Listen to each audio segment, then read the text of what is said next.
හොඳයි. අපි හිතමු මූල්‍යමය සාර්ථකත්වය කියන්නේ අපි හැමෝම හිතාගෙන ඉන්න දෙම නෙවෙයි කියලා. එහෙම වෙන්න පුළුවන්ද? ඔව්, ඇත්තටම ගොඩක් අය විශ්වාස කරන දෙයට වඩා සම්පූර්ණයෙන්ම වෙනස් කතාවක් තමයි මේ විග්‍රහයෙන් අපි බලන්න යන්නේ. හරි, ඔන්න බලන්න. මේ කතාවේ ඉන්නම එකිනෙකාට හාත්පසින්ම වෙනස් චරිත දෙකක්.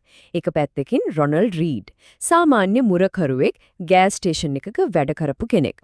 අනිත් පැත්තෙන් ඉන්නේ රිචඩ් ෆස්කෝන්, හාවර්ඩ් විශ්වවිද්‍යාලයෙන් MBA උපාධියක් තියෙන මෙරිල් ලින්ච් වගේ ලොකු සමාගමක විධායකයෙක්. ඉතින් කවුද අන්තිමට සාර්ථක වෙන්නේ කියලා හිතාගන්න පුරන්නේ නේද? ඒත් ඇත්ත කතාව අපි හිතනවට වඩා ගොඩාක් වෙනස්. අර චරිත දෙකේ කතාවෙන් පැහැදිලි වෙන තීරණාත්මකම කාරණේ තමයි මේ. මූල්‍යමය සාර්ථකත්වය කියන්නේ Tamanගේ IQ එක එහෙම නැත්නම් උපාධි මත තීරණය වෙන දෙයක් නෙවෙයි. ඒක සම්පූර්ණයෙන්ම රඳාපවතින්නේ Taman මුදල් එක්ක හැසිරෙන විදිහ මත. මේක තමයි අපේ සම්පූර්ණ විග්‍රහයේම හදවත. හොඳයි. අපි අර මුල් කතාවෙන් ටිකක් එහාට ගිහින් ඒක ඇතුලේ හැංගිලා තියෙන මූලධර්මිය ගැන ගැඹුරින් බලමු. ඉතින් රොනල්ඩ් රීඩ්ගේ සාර්ථකත්වයේ රහස මොකද්ද? හරිම සරල ඒත් අතිශය ස්ථාවර හැසිරීමක්. එයා අලුතින් කිසිම දෙයක් කළේ නෑ. බලන්න, Tamanට ලැබුණු පොඩි ආදායමෙන් කොටසක් ඉතුරු කළා. ඒක ස්ථාවර සමාගම්වල ආයෝජනය කළා. ඊට පස්සේ දශක ගාණක් ඉවසීමෙන් බලාගෙන හිටියා. හිතන්න, ඔච්චර සරල ක්‍රියාවලියකින් සාමාන්‍ය කෙනෙක් කොහොමද අසාමාන්‍ය ධනවතෙකු? දැන් අනිත් පැත්ත බලමු.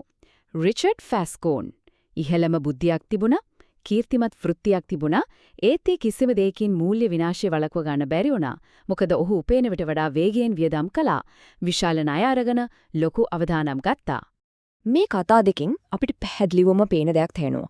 අවසානයේදී ජයග්‍රහණය තීරණය කළේ මූල්‍ය දැනුම, උපාධි, එහෙම නැත්නම් අත්දැකීම් නෙවෙයි. ඒක තීරණය වුණේ ඉවසීම, තණ්හාව පාලනය කිරීම වගේ හැසිරීම මත. හරි, අපි දැන් බලමු මූල්‍ය චින්තනයේ තවත් තීරණාත්මක පැතිකඩක් ගැන. ඒ තමයි ධනය උපයන එකයි ඒ උපයපු ධනෙ රැකගන්න එකයි කියන්නේ සම්පූර්ණයෙන්ම වෙනස් කතා දෙකක් කියන එක. බලන්න, සල්ලි හොයන්න අවශ්‍ය මානසිකත්වයයි ඒ හොයපු සල්ලි රැකගන්න අවශ්‍ය මානසිකත්වයයි සම්පූර්ණයෙන්ම වෙනස්. පොහොසත් වෙන්න නම් යම් තාක් දුරට අවදානමක් ගන්න වෙනවා, සුබවාදීව හිතන්න වෙනවා. ඒත් පොහොසත් වෙන්න නම් නිහතමානී වෙන්න ඕන. ඒ වගේම මේ හැමදේම නැති වෙන්න පුළුවන් කියන බය ටිකක් හිතේ තියාගන්න ඕන. වොරන් බෆට්ගේ මේ කතාවෙන් නොයවසිලිමත්කමේ තියෙන අනතුර හරි අපූර්වට පැහැදිලි වෙනවා. ඔහුගේ සහකරු රික් ගුරින් බෆට් තරම්ම දක්ෂයි. ඒත් යාට තිබුණේ ඉක්මනටම පොහොසත් වෙන්න හදිස්සියක්. ඒ හදිස්සිය නිසාම එයාට හැමදේම නැති වුණා. පොහොසත්ව සිටීමේ කුසලතාවය නැති වුණාම වෙන දේ තමයි මේ. මූල්‍ය ගමනේ වැදගත්ම දේ තමයි නොනැසී පැවතීම. කොච්චර සල්ලි හෙව්වොත් ඒක රැකගන්න බැරි නම් ඒ ඔක්කොම වැඩක් නෑ. දැන් අපි කතා කරමු ඉවසිලිවන්ත දිගුකාලීන ධනය නිර්මාණය කරන ගණිතමය එන්ජින්ම ගැන. ඒ තමයි සංයුක්ත වර්ධනය නැත්නම් කම්පවුන්ඩින් වල තියෙන මායාව. මේ ගාන දැක්කම ඇත්තම පුදුම හිතනවා නේද? ඩොලර් බිලියන 81.5ක්.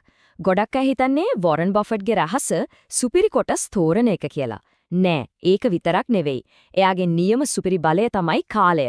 හිතන්නකෝ, එයාගේ මුළු ධනයෙන් අතිවිශාල කොටසක්. ඒ කියන්නේ මේ බිලියන 81.5ම එයා උපයලා තින්නේ එයාගේ 65 වෙනි උපන්දවසෙන් පස්සේ. ඒකේ තමයි කාලය බලය. මේ සංකල්පයේ තේරුම් ගන්න හොඳ උදාහරණයක් තමයි පරිගණක දත්ත ගබඩා කිරීමේ තාක්ෂණය. මුල් කාලයේදී ඒකේ වර්ධනය හරිම හිමින් ගියේ. ඒත් 1 ලක්ෂයකින් පස්සේ ඒ වර්ධනය පිපිරීමක් වගේ වේගවත් වුණා. මුදල් වල සංයුක්ත වර්ධනයත් අන්න ඒ වගේ. ඒකේ නියම බලය අපිට පේන්න ගන්නේ අවුරුදු ගාණක් ගියාට පස්සේ. ඉතින් සංයුක්ත වර්ධනයෙන් අපිට ගන්න පුරුවන් ප්‍රායෝගික පාඩම මොකක්ද? ඒ තමයි ස්ථාවරත්වය සහ විඳදරා ගැනීම. කෙටිකාලීනව ලොකු ලාභ හොයනවට වඩා ගොඩක් වටිනවා කියන එක. හරි, අපි ධනෙ උපයන විදිය ගැන කතා කළා. දැන් අපි බලමු ඒ පිටිපස්සේ තියෙන නියම අරමුණ. ඒ කියන්නේ අවසාන ඉලක්කය මොකක්ද කියලා. අපි සාමාන්‍යයෙන් හිතන්නේ මුදල් වල වටිනාකම තියෙන්නේ ඒකෙන් ගන්න පුළුවන් බඩු මුට්ටු, වාහන, ගෙවල් දොරවල් වල කියලා. නමුත් මුදලින් ලැබෙන ඉහළම ප්‍රතිලාභය ඊට වඩා ගොඩක් ගැඹුරුයි. ඒ තමයි අපේ කාලය අපිට ඕන විදිහට පාලනය කිරීමේ හැකියාව. ඇත්තටම සැබෑ ධනය කියන්නේ මොකද්ද? මේක තමයි ඒකට තියෙන හොඳම අර්ථ දැක්වීමක්. ඒ කියන්නේ තමන්ගේ ජීවිතයයි කාලයයි ගැන සම්පූර්ණ පාලනය තමන් අතට ගන්න එක. මේ විදියට හිතුවොත් ඉතුරු කරන එකයි ආයෝජනය කරන එකයි කියන්නේ නිකම්ම සල්ලිකුතු කරන එකක් නෙවෙයි. ඒකෙන් කරන්නේ Tamande අනාගත නිදහසයි ස්වාධීනත්වයයි මිලදී ගන්න එක. ඉතුරු කරන හැම රුපියලකින්ම මිලදී ගන්නේ Tamanගේ කාලය පාලනය කිරීමේ නිදහස. එහෙනම් අවසාන වශයෙන් මේ සම්පූර්ණ විග්‍රහයෙන් අපිට ප්‍රායෝගිකව අරගන්න පුළුවන් ප්‍රධාන මූලධර්ම ටික එකට එකතු කරලා බලමු. හරි.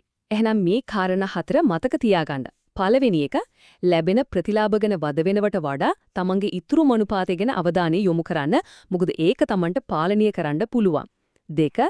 ඉවසිලිවන්ත වෙන්න හැම වෙලේම දිගු කාලිනව හිතන්න. 3. විනාශකාරී ඉලක්ක පස්සේ දුවන එක නවත්තන්න තමන්ට කොච්චරක්නම් ඇතිද කියලා තීරණය කරන්න. අවසාන වශයෙන් සමාජයට පෙන්න ලොකු දේවල් කරනවට වඩා තමන්ගේ නිදහස අගය කරන්න. අවසාන වශයෙන් හිතන්නට යමක්. අපි දැන් දන්නවා ධනය කියන්නේ බුද්ධිය ගැන දෙයක් නෙවෙයි හැසිරීම ගැන දෙයක් කියලා. එහෙනම් තමන්ගේ මූල්‍ය අනාගතය යහපත් කරගන්න අද ඉඳන්ම වෙනස් කරන්න පුළුවන් එකම එක හැසිරීම මොකද්ද?